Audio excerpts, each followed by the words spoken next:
Hello everyone, Darko2012 here with Global Government News, and I'm reading an article titled H1N1 Swine Flu Hoax Falls Apart at the Seams. This was written by Mike Adams from Natural News on January 20th, 2010. The Great Swine Flu Hoax of 2009 is now falling apart at the seams as one country after another unloads hundreds of millions of doses of unused swine flu vaccines. No informed person wants the injection anymore, and the entire fear-based campaign to promote the vaccine has now been exposed as outright quackery and propaganda. Even doctors are now calling the pandemic a complete hoax. As reported on Fox News, Dr. Wolfgang Woodward, a leading health authority in Europe, says that drug companies, quote, organized a campaign of panic to put the pressure on the World Health Organization to declare a pandemic, which they did, pandemic level 6, which made the vaccine companies, the pharmaceutical companies, not liable for any side effects. He believes it is one of the greatest medicine scandals of the century, and he has called for the inquiry. H1N1 swine flu was never dangerous, and it never should have been escalated to a level 6 pandemic in the first place. It was all a big marketing scam whose purpose was to simply sell vaccines, and the CDC and WHO were in on it. And it worked. Big Pharma made out with billions of dollars in profits for a useless vaccine that is now being dumped by the truckload. The vaccines were, of course, paid for by taxpayer dollars, making the Great Swine Flu Hoax of 2009 nothing more than an elaborate financial scam whose goal is to transfer wealth from the people to the shareholders of Big Pharma. And a lot of these vaccines are going to undeveloped countries in the Mideast and surrounding areas who aren't aware. You know, they're not aware of this whole swine flu. Well, I'm sure they're a little bit aware, but they don't have the resources out there and the communications and stuff going on where they can learn themselves what exactly is in the shot. You know, you can look on the box itself, but I mean, trust me, in those kind of crackpot republics, whatever Azerbaijan. I mean, I'm sure that the people, whatever they're told to do as far as the shots go, they're probably going to do it. So, and he says, and it worked. Pharma made out billions. He said it's just the fourth quarter of 2009, GlaxoSmithKline shipped $1.4 billion worth of vaccines. He said that's $1.4 billion worth of tax dollars, by the way. Dollars that could have been spent on nutrition or real health education. $1.4 billion worth of free vitamin D supplements that would have done far more to protect the public's health than the vaccine could ever hope to accomplish. And he says a bailout for Big Pharma. Wall Street hucksters have nothing on Big Pharma, the CDC, and the WHO, all of which conspire to mislead the public and generate irrational fear in order to make money selling people vaccine shots that they never needed in the first place. The drug companies raked in billions of dollars in revenue while providing a product that offered absolutely no net reduction in mortality. In fact, the long-term side effects of the vaccines remain unknown, and it could turn out that the vaccines actually result in a net increase in mortality, which is, of course, an important point. Meanwhile, countless people were harmed by the swine flu vaccine frenzy. It's countless because nobody's counting. In addition to those who were nearly paralyzed after receiving the vaccine shots, grade school students in Massachusetts who lined up to receive the swine flu shots were instead injected with insulin. Insulin injections can put you into a coma. The school sent a letter home to students blaming the mishap on the school nurse. But if they weren't injecting the kids with a useless vaccine for a non-pandemic, none of this would have happened in the first place.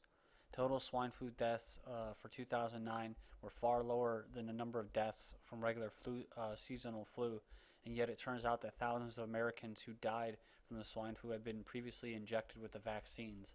So yeah, a lot of the people most of the deaths that occurred were from people that actually ended up taking the vaccine. Not saying that the vaccine caused it, but it's just saying that the vaccine definitely didn't help from, being killed by the virus, by the H1N1 virus. It says, in fact, according to the calculations derived from the official CDC estimates, thousands of vaccinated Americans died from the swine flu anyway. The vaccine, it seems, doesn't really work at all. You're just as safe as doing nothing. Actually, getting the vaccine may harm your health. Outspoken Dr. Woodard even says that the full extent of the damage from the insufficiently tested vaccines may not be known for years. The vaccine developed by Novartis was produced in a bioreactor from cancerous cells, a technique that has never been used until now. And this is what I was saying, in September of 2009, while this whole thing was kicking off, the whole flu pandemic scare, was Wolfgang out of Germany, the health minister, saying that these cells were cancerous, or from everything that it looks like, what they were looking at as far as reports and evidence, that it was all pointing towards those vaccines containing cancerous animal cells. And he says, just what we need, huh? Cancer cells being injected into populations as part of the vaccine campaign.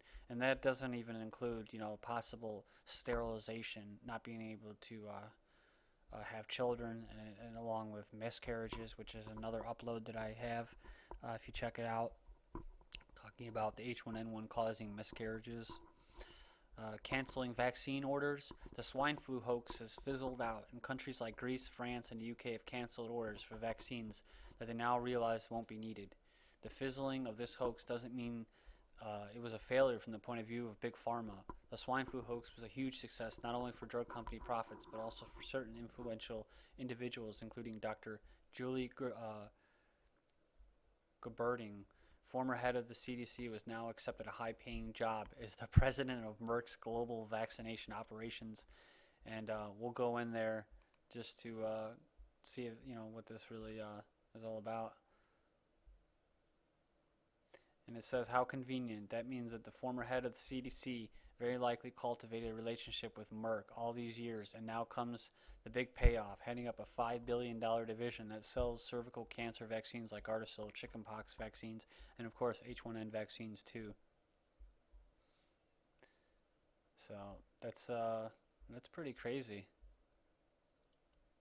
So she ended up going to Merck. And that's how a lot of this goes. They just bounce back and forth from the private sector to the public sector in order to benefit the private companies. And then once they're done screwing over the taxpayers with their money, using it to either kill them or financially enslave them, they move back to the private sector where they get promoted. So in order to get promoted to the private corporate sector, you go through the public sector and change laws and regulations, and you create fear, and you just you beat the drum of whatever it is, whether it's vaccines for the pharmaceutical companies, whether it's needing to go to war on the terror for the defense contractors like Blackwater, whatever.